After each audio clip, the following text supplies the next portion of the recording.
My friend saved my life, only to end it.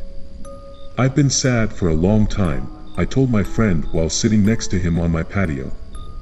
We were drinking light beer and treading dangerously close to a conversation I have been avoiding for some time. Do you want to kill yourself? The question hit me and snapped me out of the foggy haze Pabst Blue Ribbon brings. I think I do, yeah, I responded and put the cold can to my lips. How do you want to do it? He responded completely unfazed. I don't really know, I haven't gotten that far. I'm not sure I believe you. He responded, still with a voice unwavering. I've always thought about the feeling of falling, I said, lowering my voice. So, you want to jump off something? Yes. When were you thinking of doing this? He asked. Probably after you leave, I said. Well, I guess I'm not leaving then. He walked to the cooler and cracked open a beer. The dark was gaining on us, and a kickback night turned into an emotional one. Cold wind came with the stars and the dim patio lights seemed to show only shadows. As the conversation continued, the moon became the primary source of light. I loved him that night. He saved my life.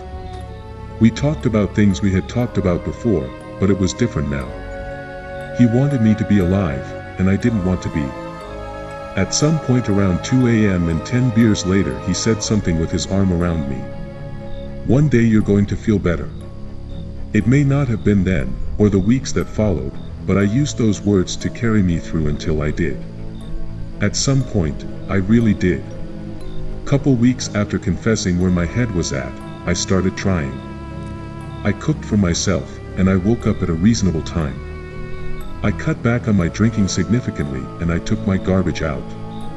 That's the thing about the cycle of depression, you feel depressed, so you don't take the garbage out.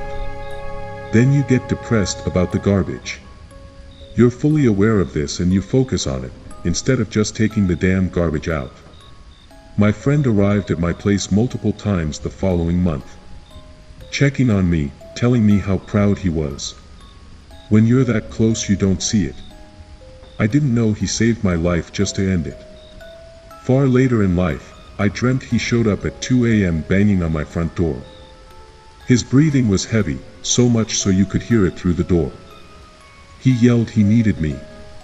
At first, I was scared, woken up from a dead sleep. But I saw it was him and I opened the door, concerned, but happy it was a friend. The first slash of the knife opened up my side, under my ribs. The second plugged deep into my shoulder. I felt sharp pain. Confused and scared, I looked at him and was lost for all words. Dude, I exhaled, unable to catch my breath. He grabbed the back of my head and dragged me out my front door by my hair. I couldn't fight him, I felt the blood loss soaking my shirt through. I cried out. Before I was asking for death, and now every nerve in my body was screaming at me to find a way to live. I hit the inside of his trunk with closed fists the entire drive to the bridge. While I was in the dark, I felt so confused. I cried out in pain and tore at the inside of the car. I thought back to nights when I smiled, to days when I laughed. I mourned them. I thought of the feeling I had when I got that job I would grow to hate. The feeling of pure joy when I got the call that I had been the one selected. I realized in that trunk I was going to be okay. Even if I died, I was going to be okay. It isn't always sad. It isn't always happy. It isn't always horror, and it isn't always terror.